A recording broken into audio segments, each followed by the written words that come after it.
Welcome. I'm Eric Fleming, host of A Moment with Eric Fleming, the podcast of our time. I want to personally thank you for listening to the podcast. If you like what you're hearing, then I need you to do a few things. First, I need subscribers. I'm on Patreon at patreon.com/A Moment with Eric Fleming. Your subscription allows an independent podcaster like me the freedom to speak truth to power and to expand and improve the show.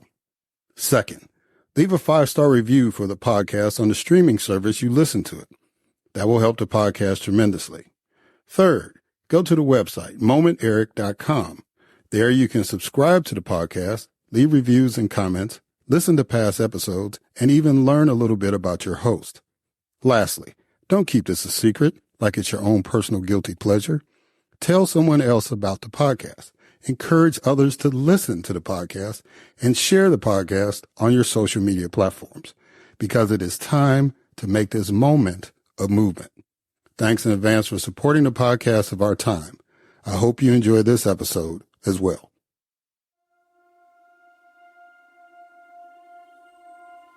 The following program is hosted by the NVG Podcast Network.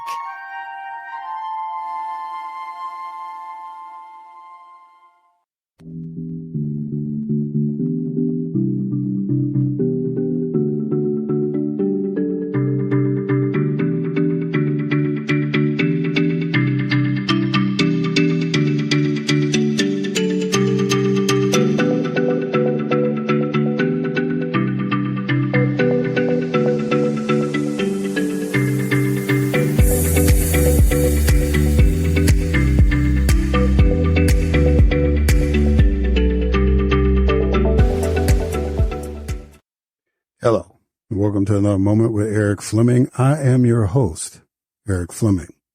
And today, we're going to be talking about Vice President Kamala Harris.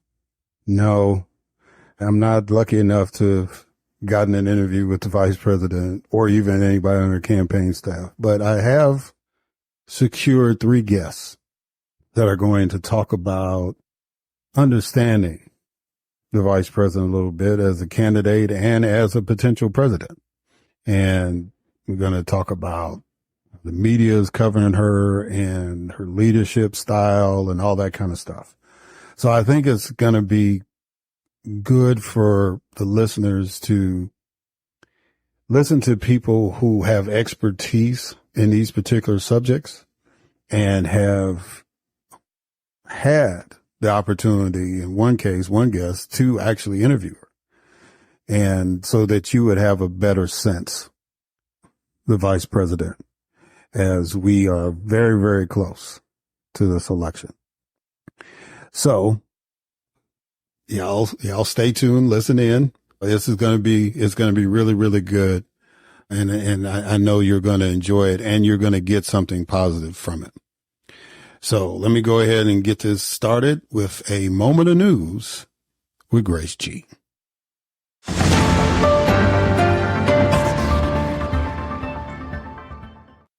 Thanks, Eric.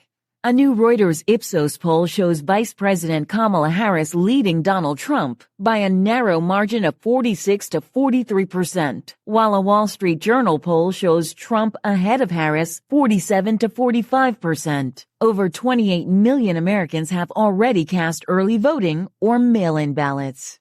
The exonerated 5, wrongfully convicted as teenagers in the 1989 Central Park rape case, have sued Donald Trump for defamation over his false statements during a recent presidential debate.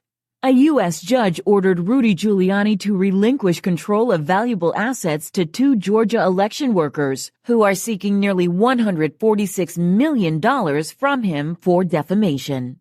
Prosecutors in Arizona dropped charges against Tyron McAlpin, a deaf black man with cerebral palsy, after body cam footage of his violent arrest sparked public outrage. U.S. District Judge Tanya Chutkin unsealed additional evidence in the federal election subversion case against Donald Trump. Texas death row inmate Robert Robertson, facing execution for allegedly murdering his daughter, received a reprieve to testify before lawmakers, considering reforms related to wrongful convictions. A drone launched towards Israeli Prime Minister Netanyahu's home in Caesarea was confirmed by military sources to have originated in Lebanon, though no group claimed responsibility for the attack. A Tennessee court ruled that the state cannot enforce its abortion ban in certain medical situations, allowing doctors to perform abortions if a woman's health is at risk. A federal judge blocked Florida from threatening TV stations with prosecution for airing ads supporting a pro-abortion rights measure. A Michigan judge dismissed a Republican effort to prevent some overseas Americans from voting in the state. And Mike Jeffries, the former CEO of Abercrombie & Fitch, received a 16-count federal indictment for sex trafficking and prostitution. I am Grace G., and this has been a Moment of News.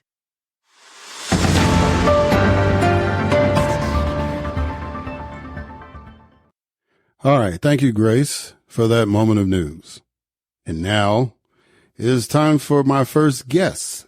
Yes, I said plural guest. I have Sophia Casey and Tia Oso. And we're going to be talking about how the media has been dealing with Madam Vice President and how it's impacting the election and the community as a whole. So let me do my introductions. Many people offer solutions, few deliver results. As a master certified coach through the International Coaching Federation, executive life coach, authorpreneur, and corporate trainer for several organizations, Sophia Casey does much more than support individual and corporate clients with problem solving. She helps leaders of all calibers get transformative results that catapult their organizations. She is applauded as a thought leader in the coaching industry and has mentored, trained, and coached thousands of executives and leadership, career, and life coaches. Tia Oso is a specialist in using narrative, messaging, arts, and culture to catalyze change. As a senior director for Media 2070, she leads the work to build Black narrative power and advance media reparations as a necessary project for collective liberation. Tia has organized for over 12 years, leading successful campaigns to mobilize thousands of advocates on issues ranging from migrant rights to racial justice to public arts policy. Her work is rooted in the legacies of Black organizing and ancestral resistance and inspired by Afro-futurist visions. Ladies and gentlemen, it is my distinct honor and privilege to have as guests on this podcast, Sophia Casey and Tia Oso.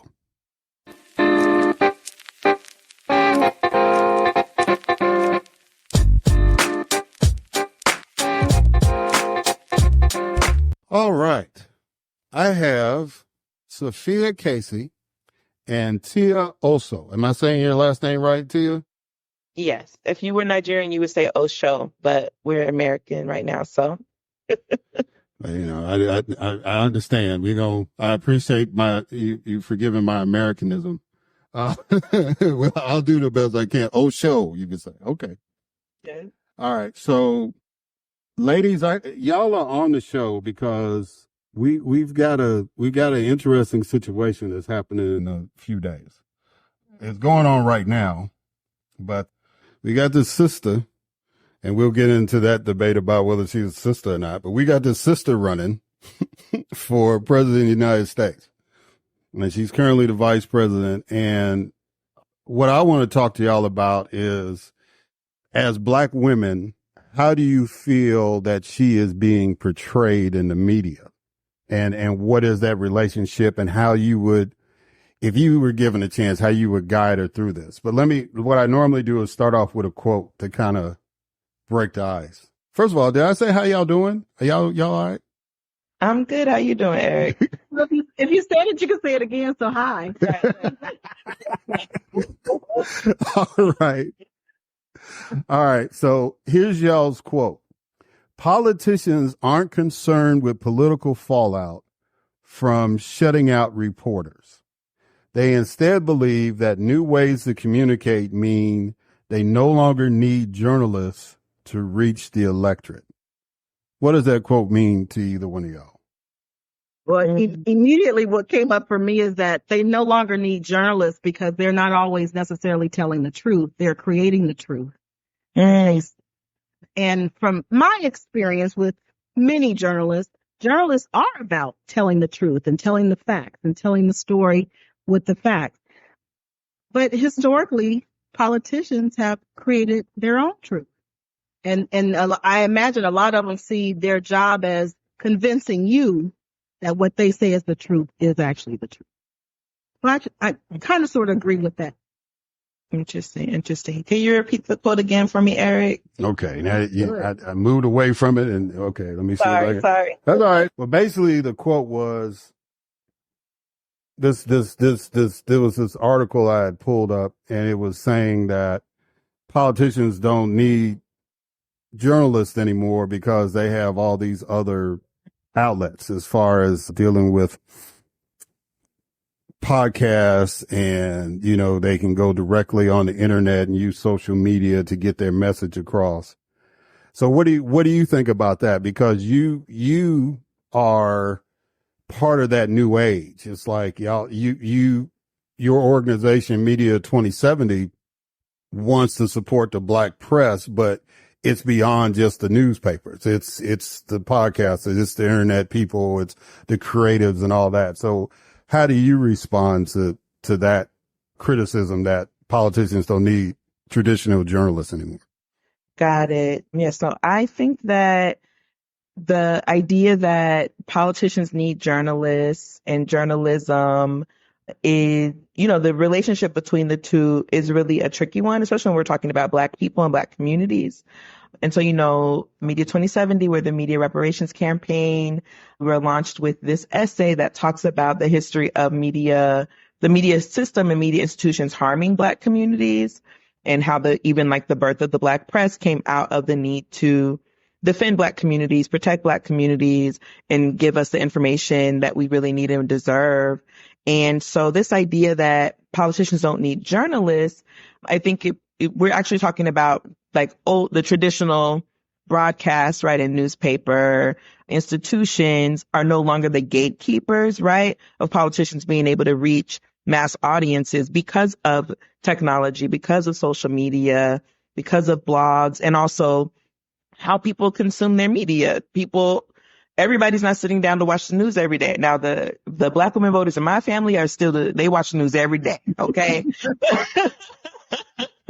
And I think that's always going to be the case. But, the way that people consume media and get their information is very much diversified outside of the big broadcasters and newspapers. And I think it's necessary, and it can be a good thing. And the way that we think about media it's important for us to break up those monopolies, because with media consolidation, it's a handful of wealthy white men are deciding what everybody gets to watch and read. And that's a problem, right? Exactly.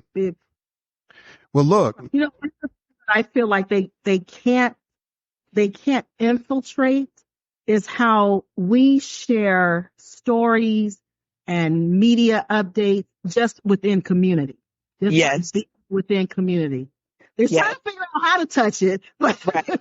But they can't crack the code, right? They can't crack the code. And that's always been the case. And it used to be that it was fine because of corporate media power. They used to be able to just ignore us and just leave the Black people over there to their own devices. But again, because of how disruptive social media and new media is, now they have to try to contend with it, right?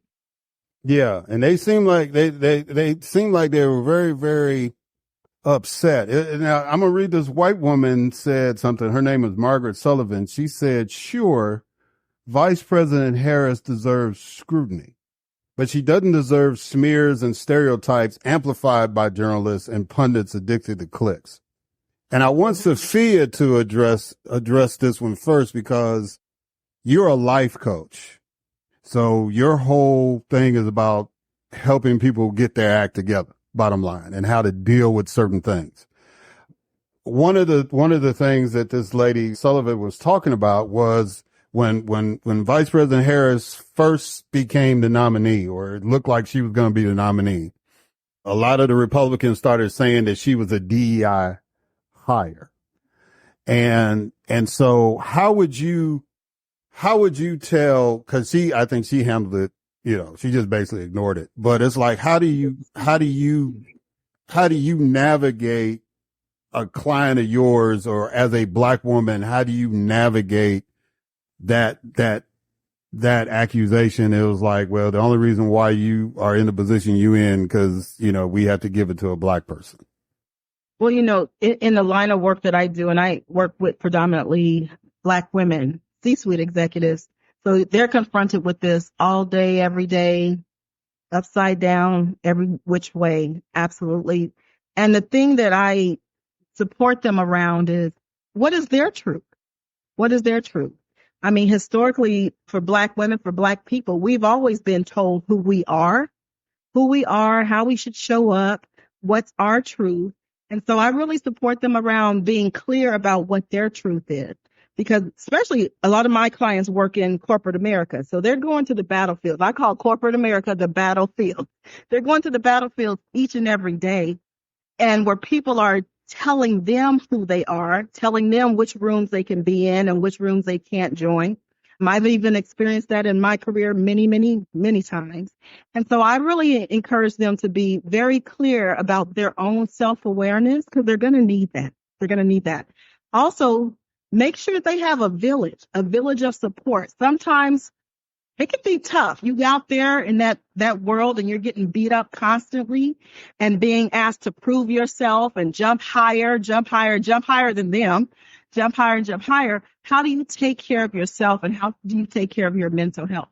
And one of the best ways is to make sure that you are surrounded by people who know who you are. Because there are times, at least for me, maybe I'm just talking about me, but there are times, sometimes I forget. Like when I've been out there on the battlefield day in and day out, and sometimes that stuff actually stings. But I think Vice President Harris did a wonderful job. And like you said, she ignored it. She has some good, there's some good communication people around the person. But I think, I'm glad we made it clear to her that it was in her interest to ignore. And even with them saying DEI hire, they actually, for some people, they actually changed the title and definition of DEI. Like by saying she's a DEI hire, they kept conveying that means less than. And I have it that Vice President Harris actually was proud to be DEI, but she didn't get her job because she is DEI. So, let's feel. Yeah, I think that, because the flip side is, how are we supposed to take it, right? It's like, if you are a Black person in the United States and you hear a person of the other party saying that one of your leaders or somebody that you respect, somebody from your community, only got there because of, how are we supposed to take that, and how are we supposed to respond to the media when they amplify that? Either one of y'all. I think, a lot of what's happening is that, and I say unfortunately, that a lot of us rely so much on media as our truth that some of us actually believe what's been said and what's been said about her. And I can tell you, as a former employee of the White House, there's very little that is reported that is actual truth. A lot of it is made up story to convince you. I say it's the best marketing game in town. It's to convince you of what they want you to believe is the truth. And I'll leave it at that. Yeah, I'll expand a little bit on, Sophia, what you're starting to talk about is that, we have to understand that the role of the media in our society and how media is positioned, right, is to be the arbiters of the truth, is to inform. That's what it's supposed to be, right? And it's supposed to be like the high standard that we're holding media institutions to. I think when we're talking about Vice President Kamala Harris, the thing that we need to understand is that not only is she a Black woman, and I know people want to argue about whether or not she's a Black woman, but the way that I know she's a Black woman is because how she's being treated. No, a woman of any other race or ethnicity wouldn't be questioned about her identity in such a way. It just wouldn't happen. And, you know, obviously she's a multi-ethnic person, but race and ethnicity are two different things. And the way that race works, right? The social construct that race is, she's being racialized as a Black woman because literally nobody but a Black woman will be questioned about whether or not she knows who she is and who her father is and dig into her birth records and all of these other things. That just wouldn't happen. And the other thing that I think that is at play is with her being a woman, there's a term that Black feminist Moya Bailey coined in 2010 to talk about specifically like the way that Black women are treated in online digital spaces called misogynoir. So not just misogyny being anti-women, but there's a specific way that Black women are treated. And so she coined this term misogynoir to help understand and discuss it, the specificities of how Black women are treated in online discourse. And so not only was she called a diversity hire, and then, you know, they flipped the term DEI around to say it means didn't earn it. They're calling Kamala Harris a tramp and saying that she slept her way to the top. And that's the only way that she got into the places and spaces she is. They also have called her, you know, because of the mysterious ethnicity situation, they say, oh, we don't even know who this woman is. She's the vice president of this of the United States. She was a senator. She was the attorney general for the state of California. Somehow we don't know her record. We don't know what she does. And another hashtag that I'll have people point to online is if you search the hashtag Black women at work, Black women have been talking on social media for a while about this idea that just by entering any corporate space as a Black woman, your credentials, your competency, your education, your expertise are all called into question. It doesn't matter how many letters you have behind your name. It doesn't matter what your track record is. We're put into a position of having to constantly prove ourselves, and you can tell in the tone of the coverage and the ways that people want to, the type of scrutiny that Kamala Harris is being subjected to is this idea that, oh, you have to prove yourself again. We're going to take away the fact that you've made amazing accomplishments as an individual. Right now, here today, we're going to act like you've never done anything before. And you're just being met with this scrutiny and this skepticism simply because she is a Black woman. That is why. I mean, that's what's at the root of it. Yeah. Go ahead, Sophia. I'm sorry. The fear of knowing that not only could she do the job, she's actually done the job. And she's doing the job. She's doing the job. So I have it that it's so rooted in fear that she's already well experienced at doing the job. And now she's going to do circles around all of them who have come before her, who have tried to do the job. It's all rooted in fear. And I totally agree with you, Tia. It would not even be a conversation. We wouldn't even be having this conversation on this podcast about the scrutiny that she's getting if she were not seen as a Black woman. Right. Yeah. Any Black woman through you. Yeah. I mean, I totally agree with that, you know, but we got some of our own people saying it. I mean, it's like when we talking about social media, it's like if you go on X, the Black on YouTube, the Black folks that are out there, and some of them are sisters. It was one thing to see some of these dudes doing it, but it's like to see some of the sisters out here saying, Alex Wagner just interviewed a sister in Philadelphia, and she said in this group, she found some Black Trump supporters in Philadelphia, and this one sister got up there and said, well, we know she ain't Black. That's a given. That's already understood, you know? And it was like, of course, everybody in that room was amen in that. And so, you know, but then you actually had a young man from Guatemala saying he was down with detention camps. So you know, they're on a whole nother planet as far as self-respect and self-love. I just, you know, but it's like, how do we deal with that as far as people? It's one thing for corporate media or mainstream media or conservative media to say that. But how do we deal with it when it's in our own community? How do we address that? I mean, we have to understand the roots of these perspectives coming from misinformation and disinformation and people being radicalized online in digital spaces. And the danger is when we have mainstream media legitimizing those perspectives instead of pointing out the fact that, you know, it's the same roots of birtherism and skepticism around when President Obama was running for office, and this idea that now, instead of understanding how race works and ethnicity works and coming from a very educated and practical perspective, we get to legitimize conspiracy theories.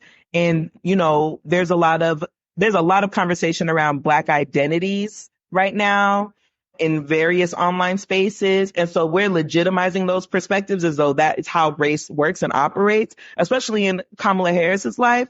And we know, right, in their lived Black experience, we know that no Black person is exactly the same. Myself, my mom's African American. My dad is an immigrant from Lagos, Nigeria.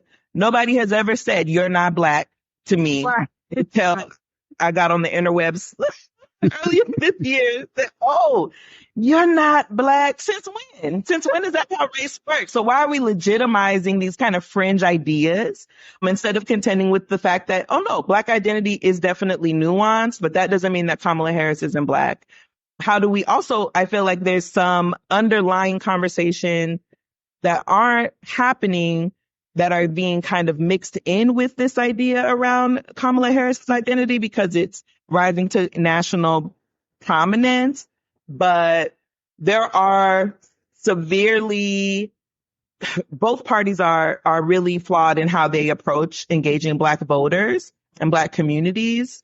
And so some of these conversations are a proxy for the ways that Black people are being treated, Black communities are being treated, the services we're not getting, the investments we're not getting, the way that our votes are being taken for granted is being played out in this, well, she's not Black conversation. It's like, that doesn't actually have anything to do with Kamala Harris's identity and everything to do with Black people and Black voters and how significant of a voting bloc we are in this nation. And because we are such a significant voting bloc in this nation, it's just a repeat of what's always been done to our people. So we can take this way back. What did slave masters do? They elevated those Black people who had lighter skin. Like, this has been indoctrinated in us years and years and decades. And so it was not a surprise to me that we would have some Black people say, I'm not down with her, and I'm not down with her because she's not Black. It's all a part of the game. It's all a part of the scheme. So I was not surprised by that at all. And I even have some folks in my circle, my very, very close circle, who actually feel that way as well.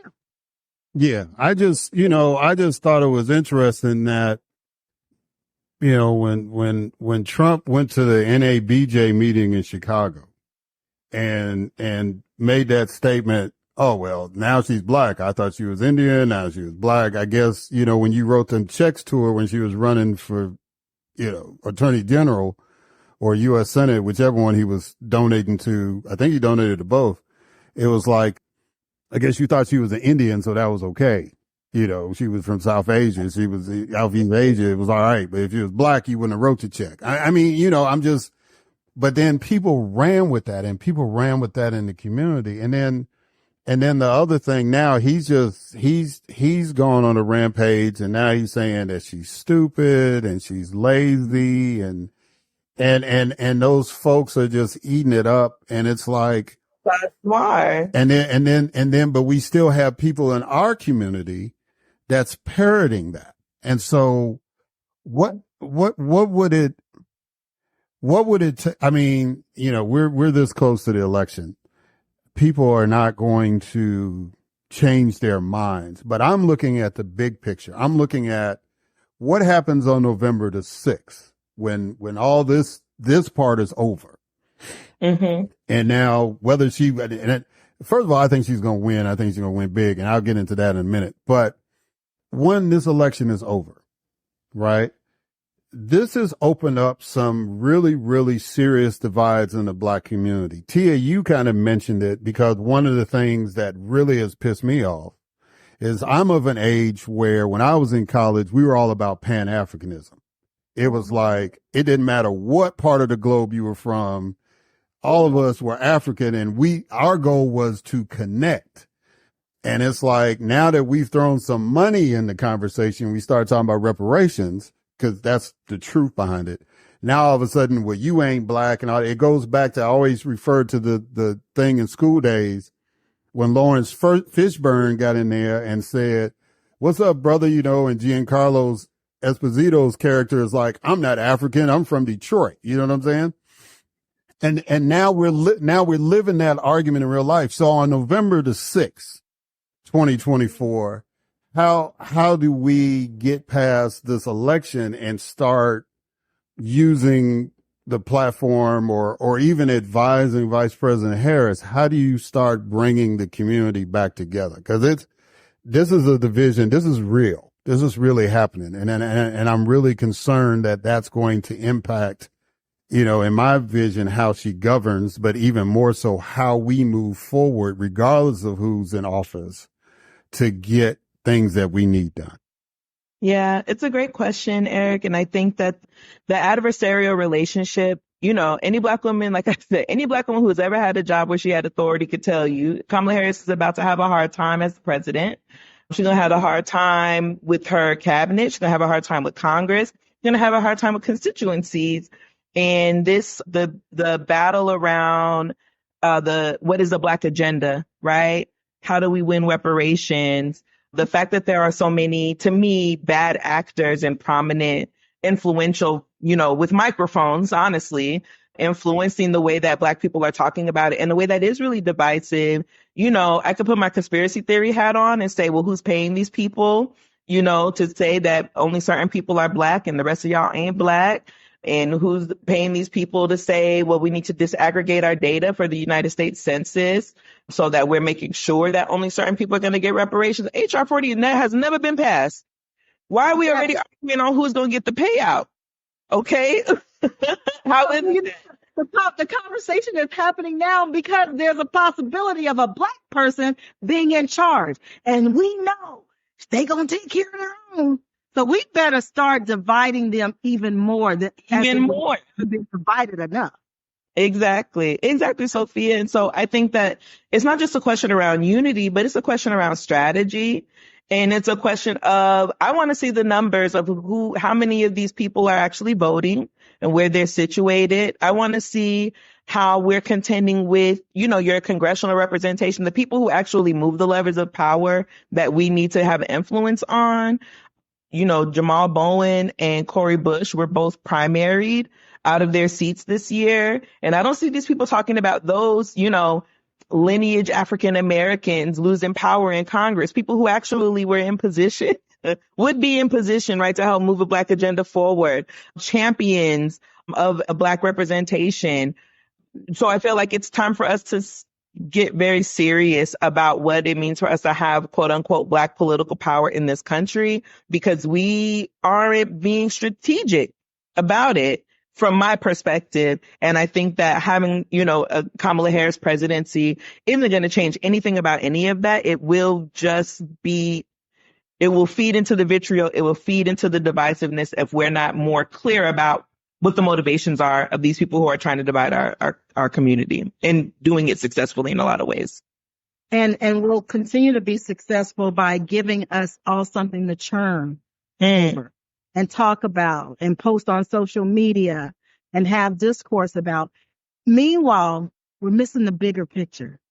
The bigger picture. And like you said, Eric, I believe the bigger picture is about what happened on November 6th. I don't think there's going to be this humongous change that all of a sudden happens when she does win the election. We still have an enormous amount of work to do. And so I feel like all that's happened with this churn and everything, all it's done, at least for me, is just bubble up the issues that we already have. Yeah. Yeah, I agree totally. And see, Sophia, you had a taste of it because you worked, you know, in the White House. I was actually elected official. And the thing that kind of pisses me off, and it happened with the young brothers that were in Tennessee. One of them went on the Breakfast Club, and he said something to the fact that, when we passed legislation for black folks in Tennessee, that lifts all Tennesseans up, and they were going in on him. What do you mean all things and all that? And so they've taken a clip from an interview the vice president did years ago, where a few years ago, where she was saying something about policies, and she said that it's something to the effect similar, that it's like everything that's going to be done. What can we do to better inform people in our community that when you are in a position like that, you cannot be, it's technically, it's unconstitutional to be race specific, right? And that was to our benefit because they were creating laws that were specifically to keep us from attaining full citizenship. But it works both ways. So we can't turn around and pass laws strictly for black folk. So how do we get that message out to people and generate the kind of support within the community through better understanding? Yeah, that's a good question. I think we can look at the role of the Black press and Black media in properly informing people and not being obsessed with like clickbait, like you're describing. I think that has been the role of the Black press and Black media in the past, and it can be that role again. We've seen, a lot of mistakes, that have been made around being too coddling. We roll back the Wayback Machine and talk about how excited people were to have a Barack Obama presidency.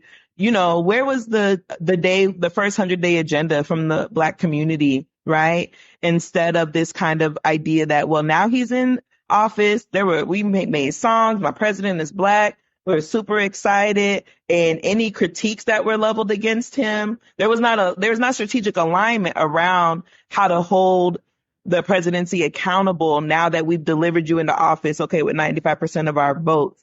I think that there's a significant role for Black media to play in both like political and civics education about, now that this person has the power of the pen, now that this person is in control of the executive branch, let's talk about the other levers of power, right, that they're going to have to contend with. And also let's articulate our issues in a way that is not just race specific, but actually what is it that this person can do? Where are the jobs programs? Where are the infrastructure bills? Where are the education, bills, and how are those things being funded? Why is so much of our money going to the military and foreign military operations?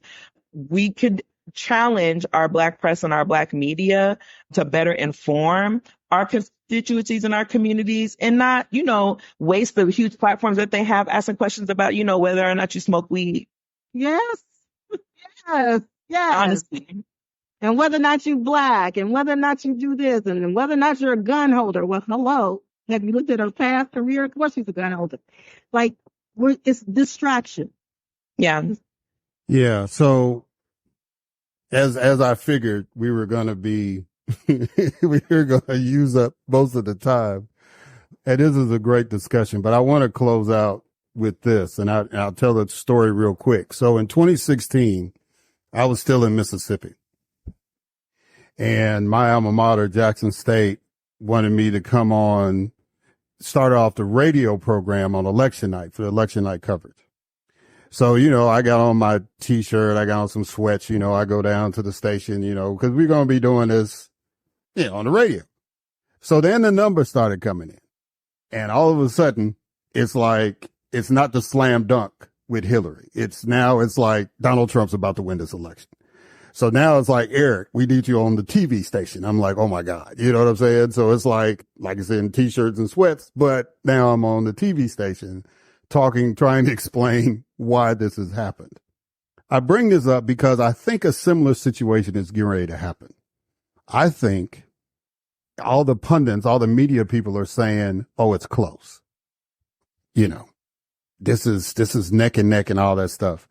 They said that about Hillary and Trump, with Hillary being ahead.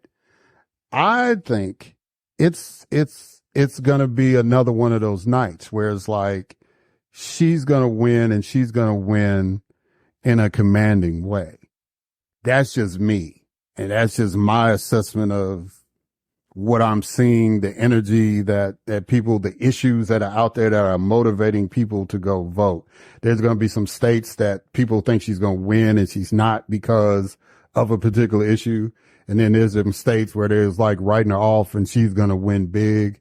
I think there are people in states where she may not win, but in the House seats and the Senate seats, those candidates are going to benefit from just the surge.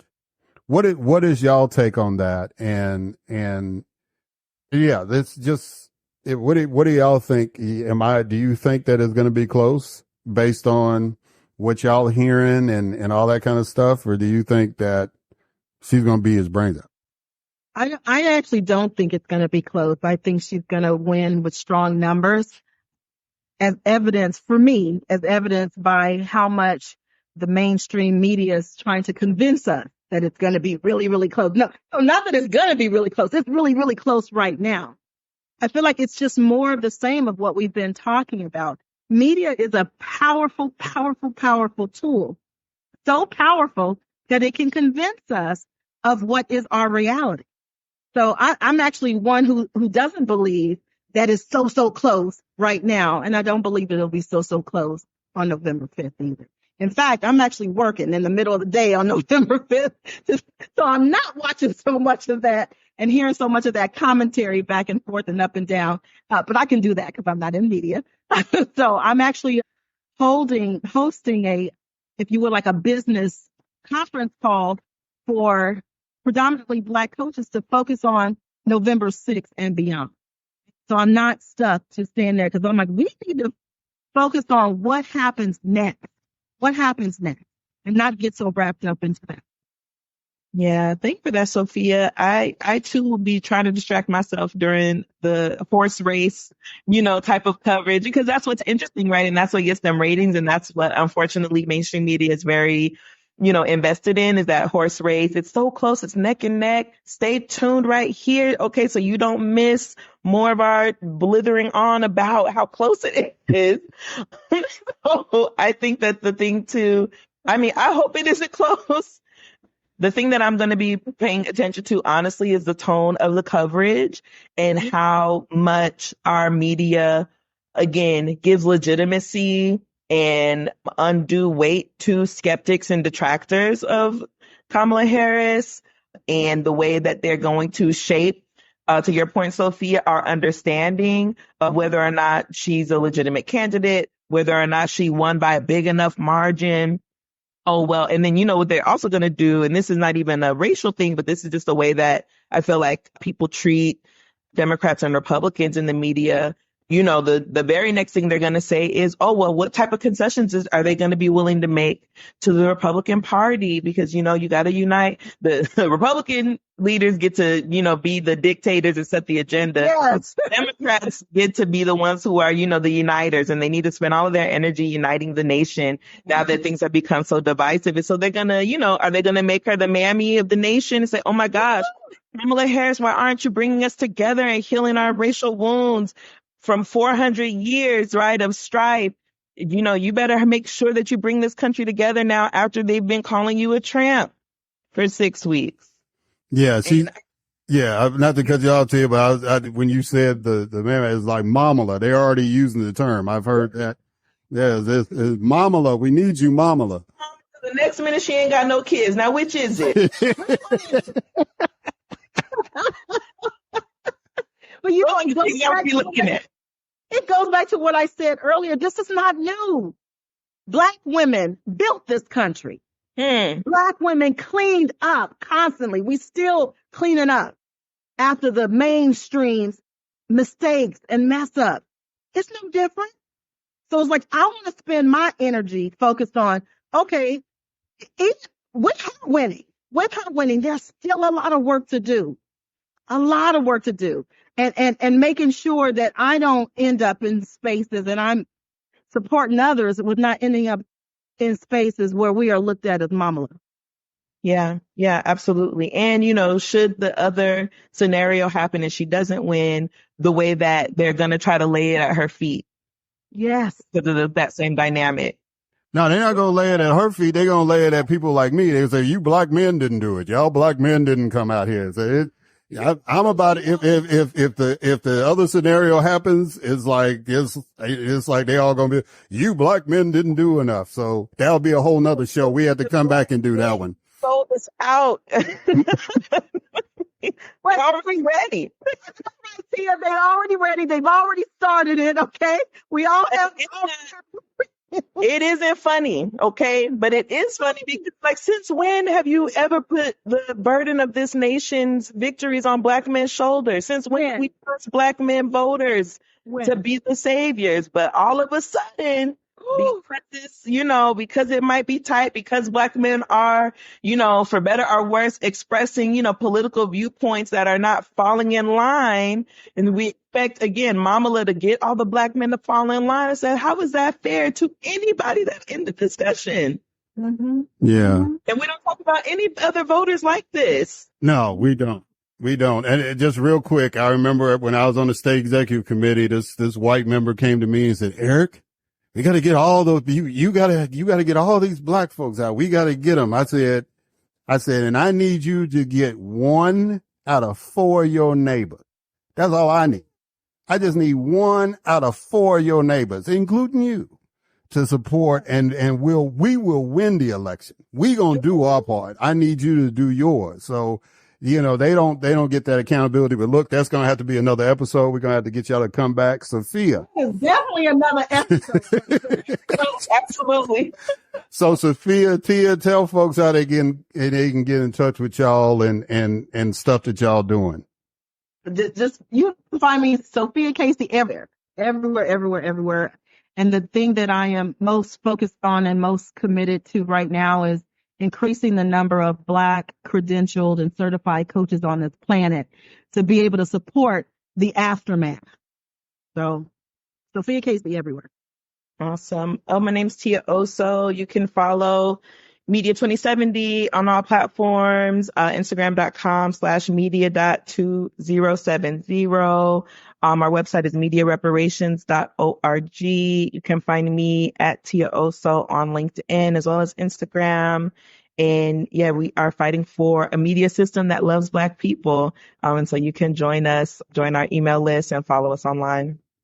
All right. So Sophia Casey, Tia Oso, thank y'all so much. I really enjoyed this discussion and look forward to y'all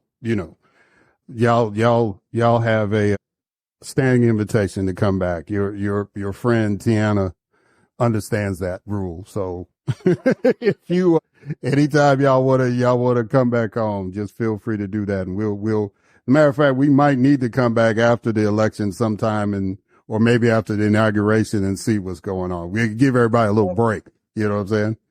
But yeah, we'll come back and finish up on this. All right, guys. And we're going to catch y'all on the other side.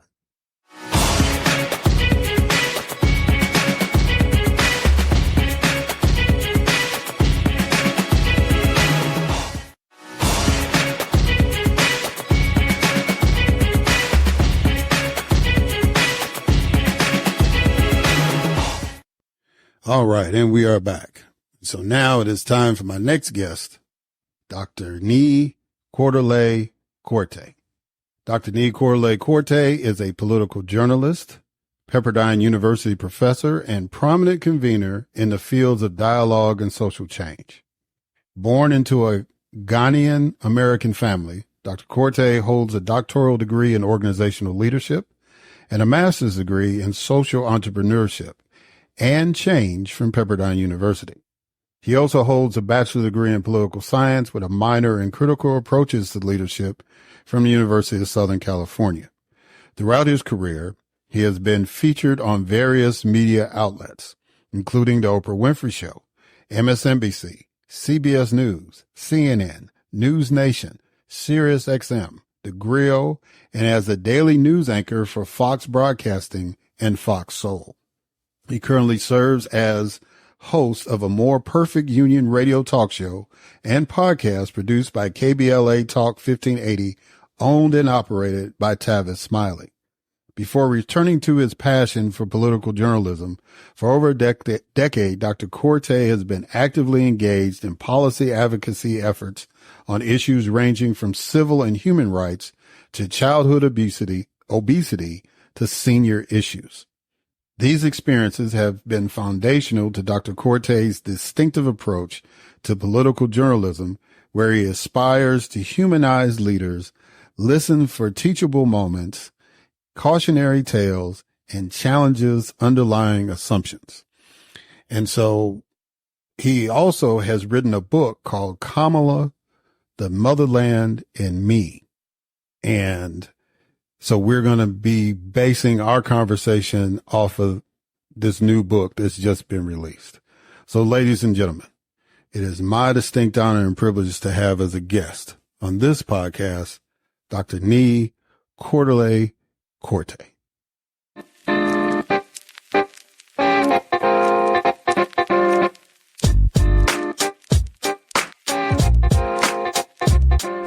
All right, Dr. Nii-Quartelai Quartey. How you doing, Doc? You doing good? I'm doing well. How are you doing, sir? I'm doing fine, my brother. I'm doing fine. Look, and I know we press for time, so I appreciate you taking the time out to come on my little podcast and talk about something. But I think this is something that's near and dear to our heart and dealing with the topic about the vice president. So what I normally do is start off with a quote, and this is from your book. And the name of the book, by the way, is Kamala, the Motherland, and Me, that Dr. Quartey wrote, and it was talking about his experience with the vice president when she did a overseas trip to Africa, and she went to 3 countries, and he can kind of elaborate on that a little bit. But your quote is this: despite the angry stares and even snickers from around the room, Vice President Harris never paused or hesitated in her response. Without missing a beat and standing tall with shoulders arched back, she said, "I'll start. I have raised this issue, and let me be clear about where we stand. First of all, for the American press who are here, you know that a great deal of my work in my career has been to address human rights issues, equality issues across the board, including as it relates to the LGBTQ plus community. And I feel very strongly about the importance of supporting freedom and supporting and fighting for equality among all people, and that all people being treated equally. I will also say that this is an issue that we consider, and I consider to be a human rights issue, and that will not change." Talk to me about that quote. Well, I think it was a very powerful demonstration of allyship. You know, what does it look like when allies show up in rooms that you're not in? In this case, I happen to be in the room. I happen to bear witness to that. But I thought it was important to include that in the book so that people understood, that when she says that, while her positions on certain policies may have changed to meet this moment and to meet the power of the office that she's seeking as president, her values haven't changed. And I saw plenty of examples of that. The example that you just read included. Throughout the trip to Africa, from Ghana to Tanzania to Zambia, I saw her wield her power, her influence on the world stage. I saw how it was received.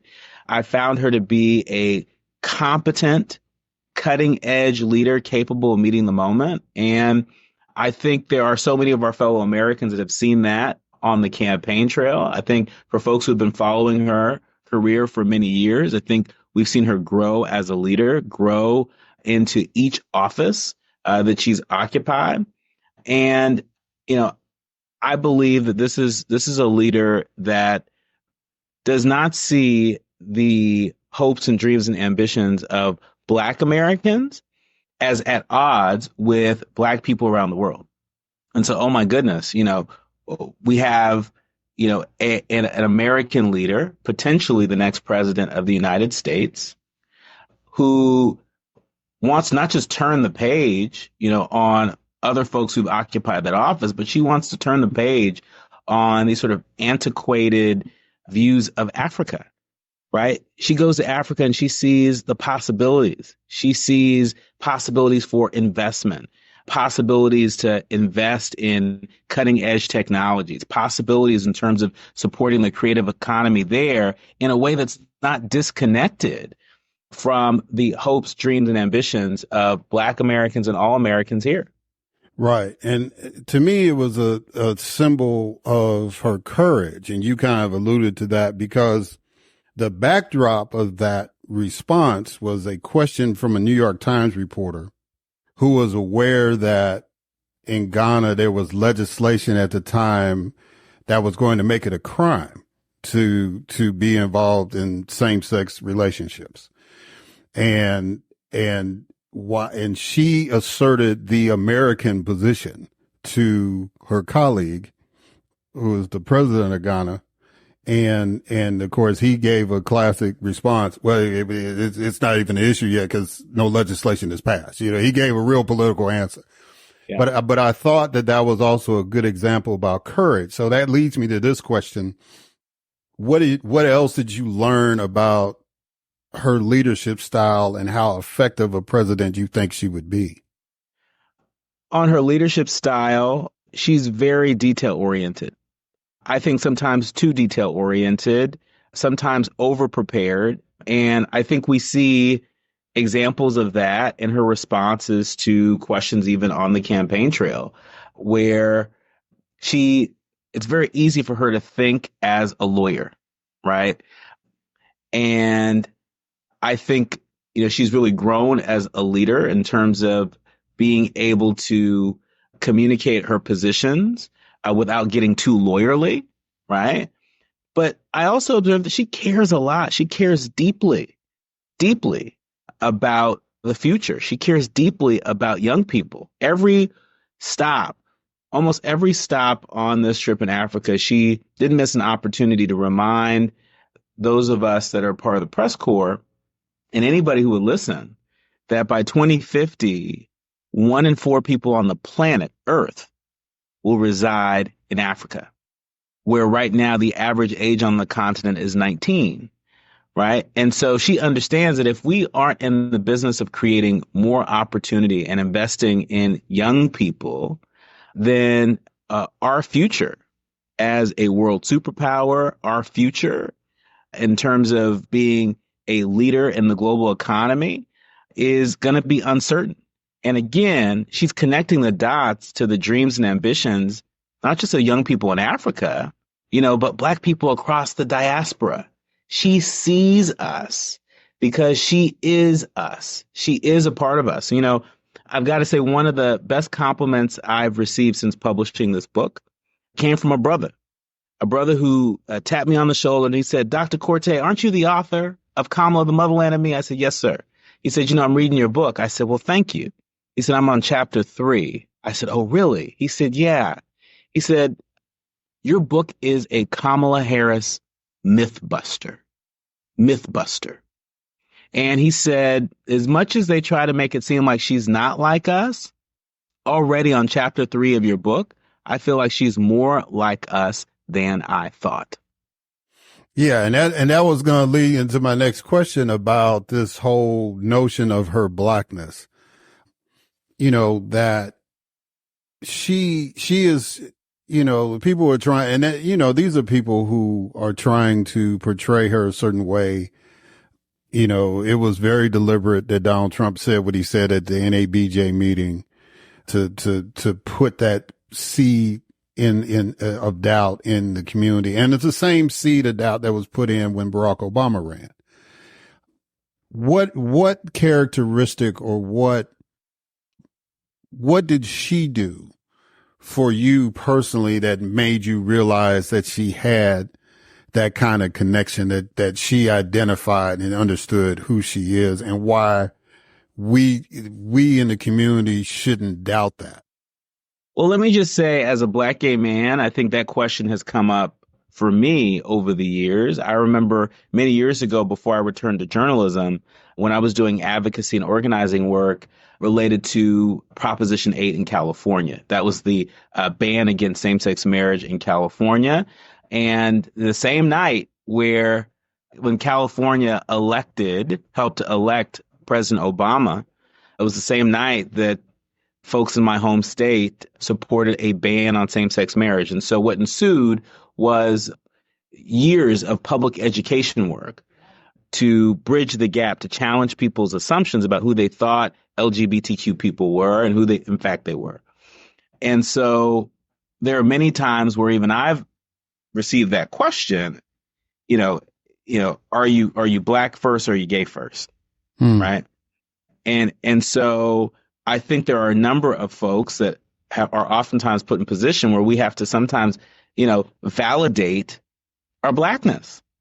And I think, unfortunately, this is what it looks like if you're Kamala Harris and if you're running for president. I remember many years ago having a conversation with Dr. Karanga, the founder of Kwanzaa. And, we were talking about blackness, right, through a wide lens. And I'll never forget the one thing that he shared with me is that for him, his operational definition of blackness came down to color, consciousness, and commitment, right? Being black isn't just the aesthetic of being black, right? Oh, your nose or, your hips or, your big bone or whatever, light skin, dark skin, whatever. There's a consciousness and commitment. And the fact that this trip to Africa took over a year, it was over a year in the making. She was very much involved, very directive with her team. She spent more time on foreign soil in Africa than any other place around the world, right? And so when you think about the consciousness and commitment that requires to unflinchingly lean into the possibilities on this continent, right? And to use your bully pulpit, to use your office to bring attention to what's happening there, what needs to happen there, and what's holding back, members of the Black diaspora on the continent, what's holding them back, from their dreams, their ambitions, and their potential. That's what she did. And, I've got to tell you, part of the reason why I wrote this book was because I was taken aback at the caricature of Vice President Kamala Harris. And quite frankly, the mis and disinformation around who she is and what she was about. And I thought to myself, what a shame. What a shame if the American people and people of conscience around the world didn't know what happened here. Yeah, that's because, when I was thinking about it, I said, this brother wrote a book about 9 days. When most people write a book, it's like about 9 years or, 9 decades or something like that. But it was like that. You could tell that trip made a significant impact on you, that you felt compelled that you had to write this book. And I think it's great that you did that, which kind of leads to this question. What, you had already heard some stuff about her before you went on this trip, but now it's being amplified because she's running. So what is your opinion about these stereotypical tropes, right? The DEI hire. She's lazy. She's unprepared. She's not tough enough to handle position. One of my coworkers came to me on that. He was like, Brother Eric, I like her, but man, is she going to be able to do that job, brother? Is she going to be up there and be able to deal with these foreign leaders? And I was trying to break him down and tell him, I was like, she's the vice president now. All these people she knows already. She knows all these people. She's dealt with them in a limited capacity, but she's dealt with them. At least she knows their names. Kind of elaborate on that for me. Well, I can tell you what I witnessed in Africa, witnessing Vice President Harris on the world stage, standing toe-to-toe with the presidents of Africa and Tanzania and Zambia and other diplomats. She held her own. I mean, she was at the table, talking with these world leaders about potentially reorganizing their debt. The debt that they are saddled with And the challenge of servicing that debt is at odds with their ability to invest in innovation in their country, right?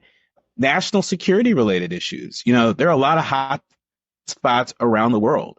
We have issues not just in the Middle East, but we have issues around the world, including the continent of Africa, where there are terrorist cells that exist there. Remember Boko Haram? Remember the terrorist group that, took those young girls, and it's taken years to get those young girls back, right? Well, that happened on the continent. And so talking to them, not as a public health case, not as a humanitarian case, but talking to them as a national security partner, talking to them, as a partner in building shared economic prosperity, talking to them as a partner in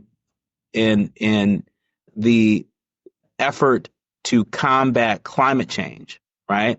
I would have never thought that we would be in a place like Panuka Farms, which is outside of Lusaka, Zambia, where they're using AI-powered technology to fight against the effects of climate change. That's what's happening on the continent, and wouldn't have known that, if the vice president and her team hadn't curated this experience.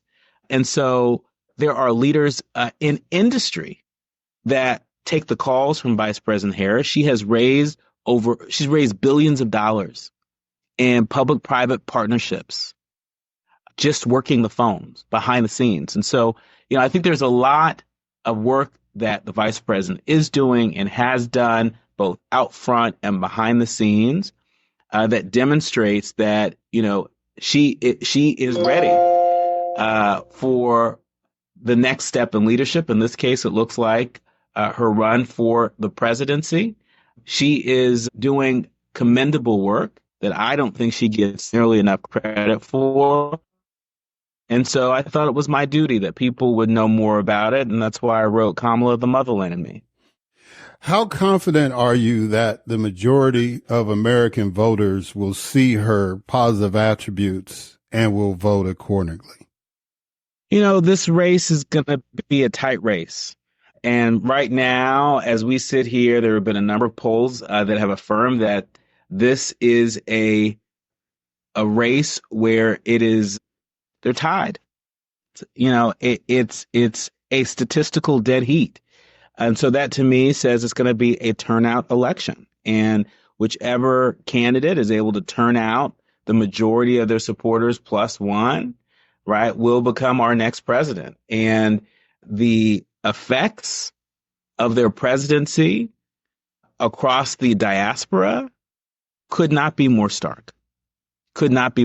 Actually, in the book, I interviewed VP Harris. It's the only book interview she's done as vice president.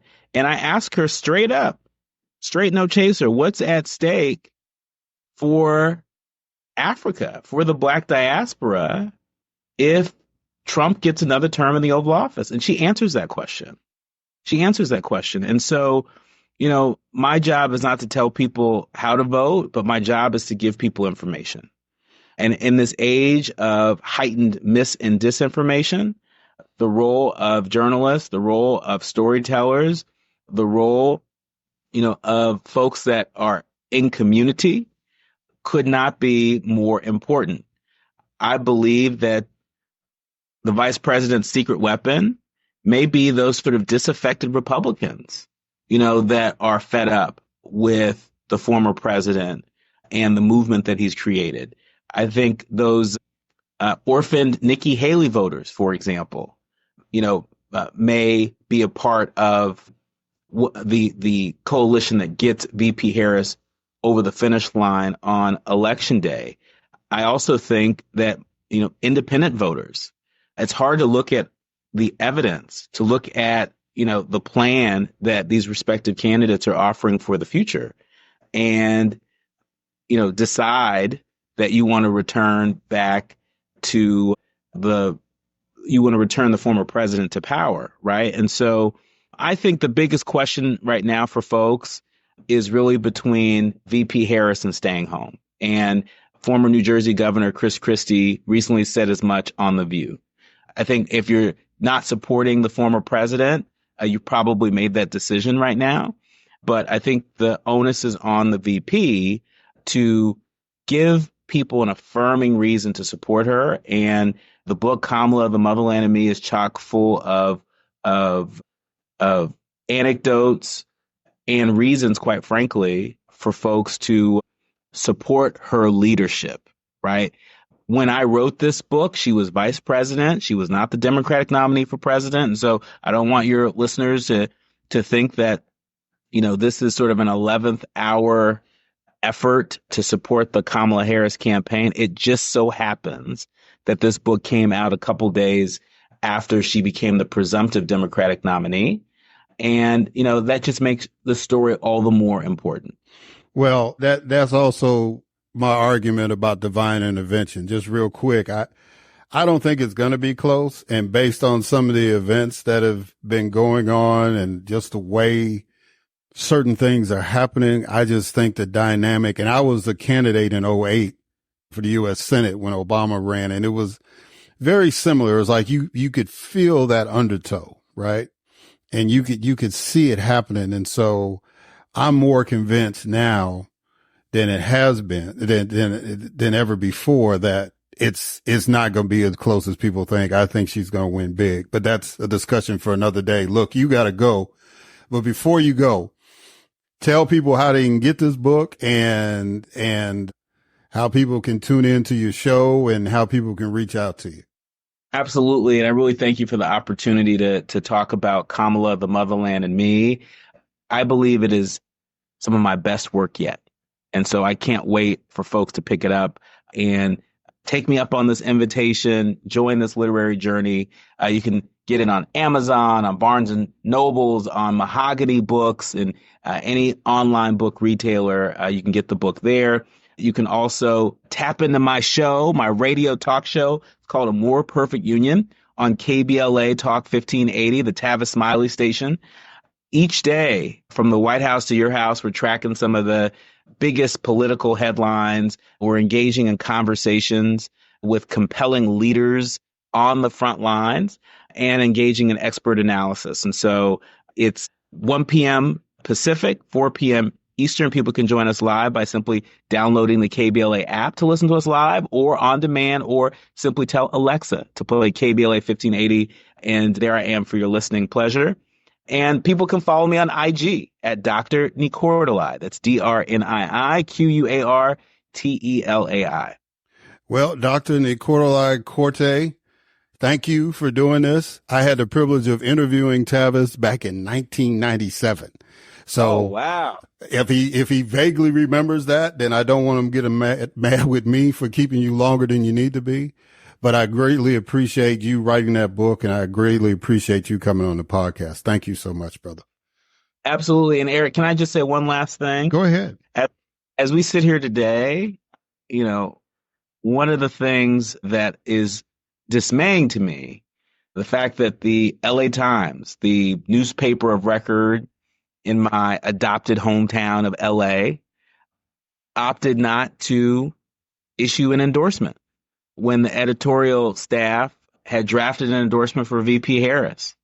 We have learned that the Washington Post has scuttled an endorsement of Vice President Harris.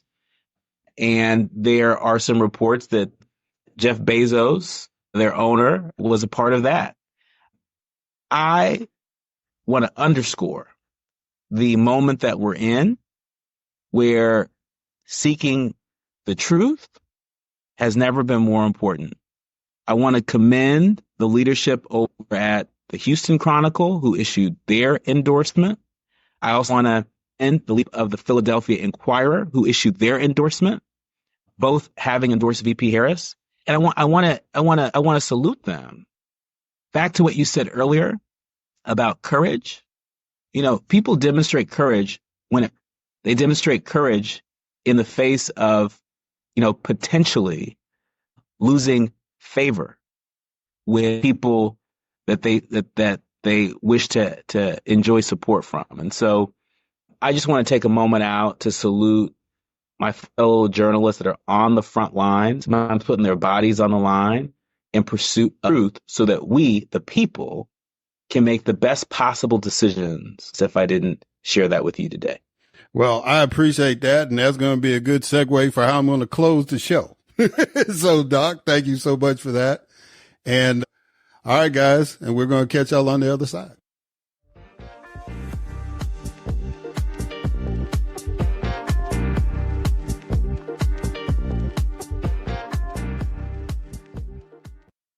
All right.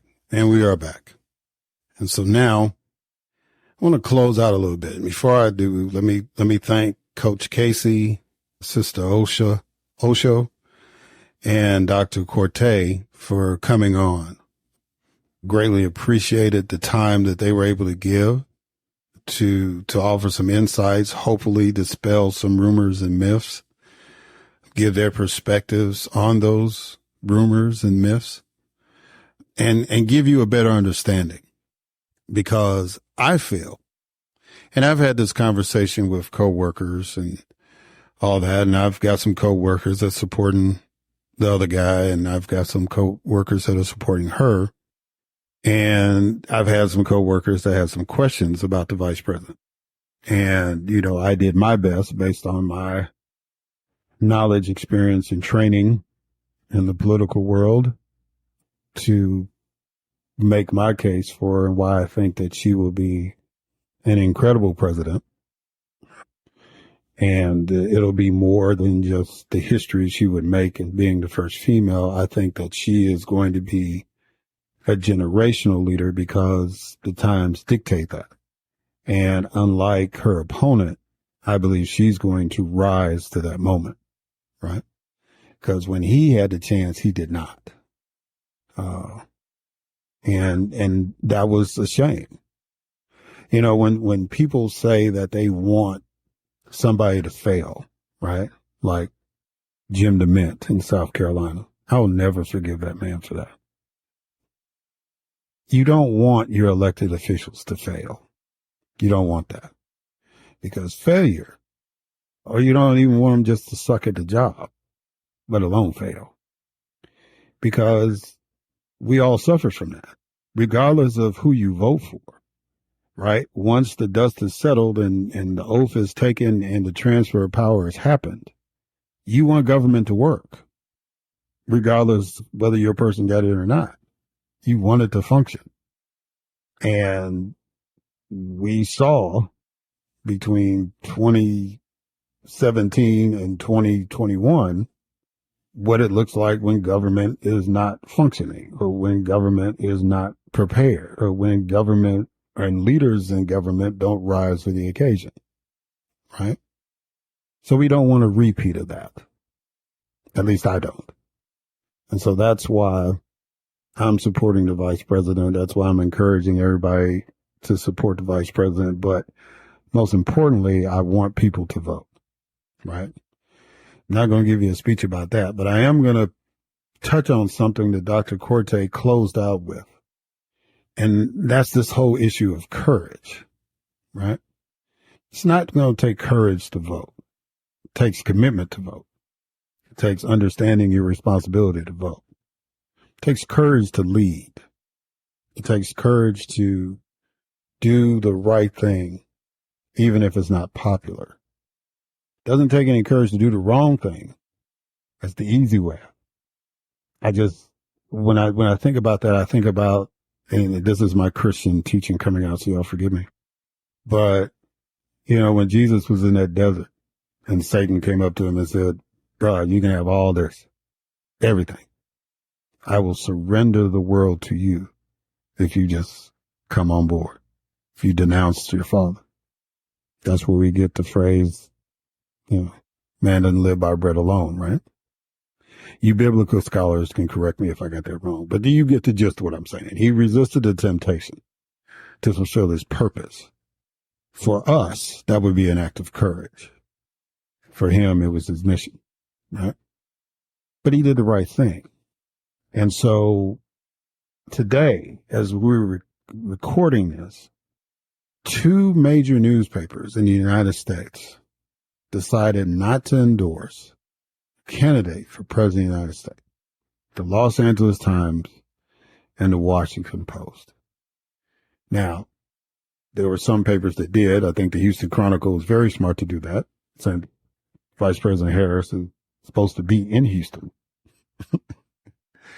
on the day that we're recording this. So it's good that they endorse her, and the Philadelphia Inquirer as well. But, and I got to check and see who else. I got to check on my old hometown paper, the Tribune, the Clarion Ledger's going to do, all of the stuff. But the Washington Post, the LA Times, I mean, she was the Attorney General of California. She was a U.S. Senator from California. They ain't even played the homie card on that one, right? And then the Washington Post, the newspaper that is supposed to be the newspaper to make sure that what's going on in Washington we know about. Their credibility is important as far as journalism goes. And they didn't have the courage to make an endorsement. And, you know, we've had some other groups you heard on the news, you know, the Arab American Association decided not to endorse either candidate because they didn't agree with either. They felt that both candidates were pro-Israel and didn't care about the Palestinian people. That's interesting, but okay. And, you know, I don't really fault them for that. It's their organization. They polled their membership. That's how it goes. The Teamsters members wanted to go one way. The leadership wanted to go another way. So they didn't endorse. Right. But for a newspaper, I remember as a candidate, man, you know, running to the state newspapers, the Meridian Star, the Clarion Ledger. Now I'm trying to remember, you know, the Sun Herald, Greenwood Commonwealth. I was running to all these papers. I had to make all these dates to the Natchez Democrat, all these newspapers to sit before the editorial board, and whether I felt I was going to get the endorsement or not, it was my obligation as a candidate to talk directly to the editorial board and make my case.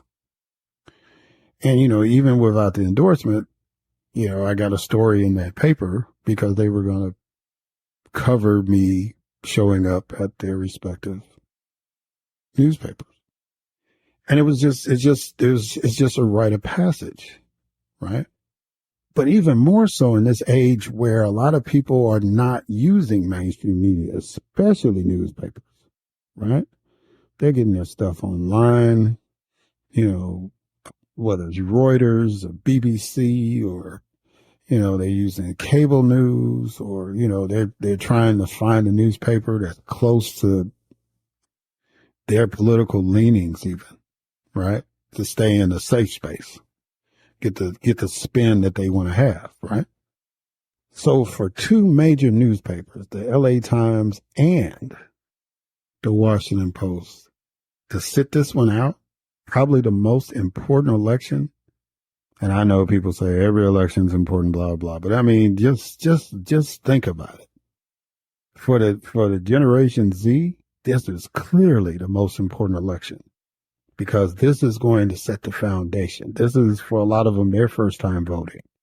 This is going to set the foundation for the next 20 years about whether we're going to even have a democracy or not. It's just real talk. For those newspapers to sit it out, that, for lack of a better word, trifling. But, you know, I mean, I've never claimed to be unbiased. This is not a straight news show. This is an opinion podcast. And so my opinions are what they are. I try to get guests that may not agree with my opinion, but it's an opinion-based show. There's never been any ambiguity about it. But for those newspapers not to, that's crazy. But it reaffirms something for me. And again, for those of you who are not Christian or agnostic or atheist, you may not get what I'm saying. But we were taught in our faith that Satan was the fallen angel and he fell to earth. And his mission has always been division and chaos. and to a degree, death, right? But we were also taught that when we were created, that we were given the charge of dominion over earth, which meant that we were supposed to have dominion over Satan. And his mission henceforth was to keep us divided so we would never have clear dominion. And so when I see what is going on, when I hear the rhetoric, I watch how people are blindly supporting, people of faith are blindly supporting a guy who is the antithesis, the total opposite of what they were raised up to be, what they taught in Sunday school, what their fathers and their mothers instilled in them, their teachers, even in their private schools, right? Because a lot of them went to church-based schools. When I see people tying themselves in knots and pretzels to defend supporting a particular person and demeaning the opposition, right? And to see my own people supporting somebody that they know is not in their best interest, but it makes them feel good. It makes them feel special to be contrary, right? Even to the point where they deny the opportunity for one of their own.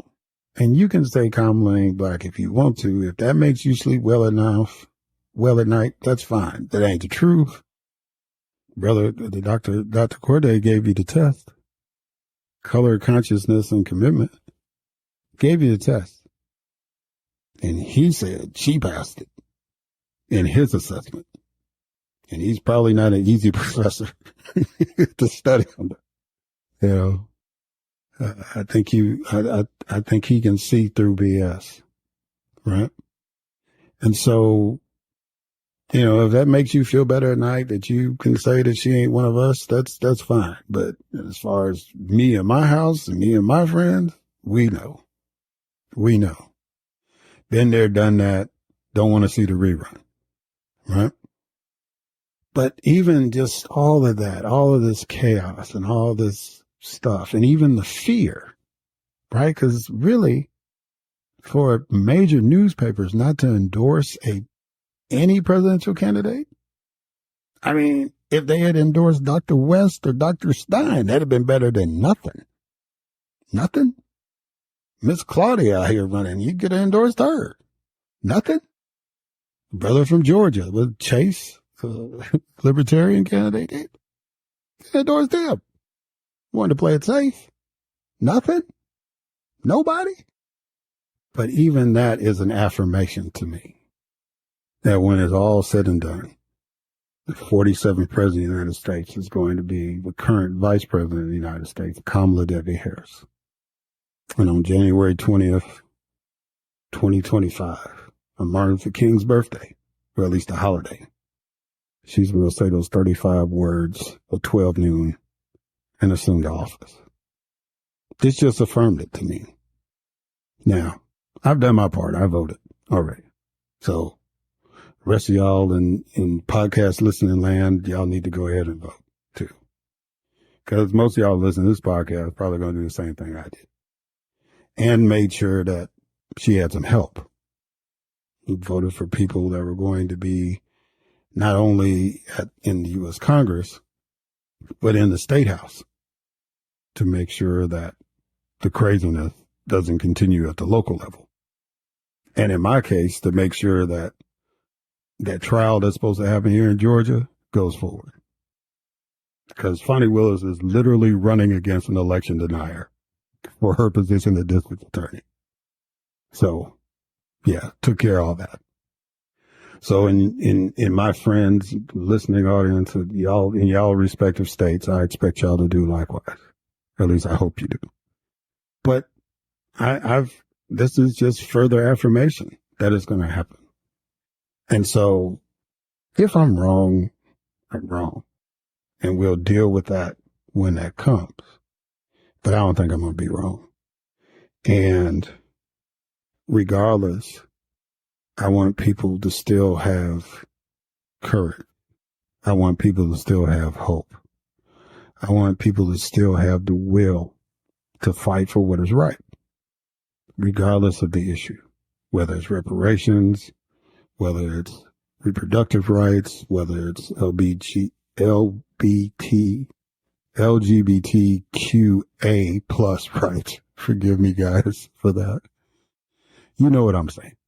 Whatever issue that you want to fight for, the ceasefire in the Middle East. How about a ceasefire in the Congo, right? Whatever issue that I hope that you continue to have that fight in you, that you still have that desire to make a difference, that you still have that will and that commitment to make the world a better place than what you inherited. If for nobody else but your children or your younger family members that come after you, right? Bob Marley said it. Kendrick Lamar said it. Everything's going to be all right. We're going to be all right. But we have to engage and we have to fight. Thank y'all for listening. Until next time.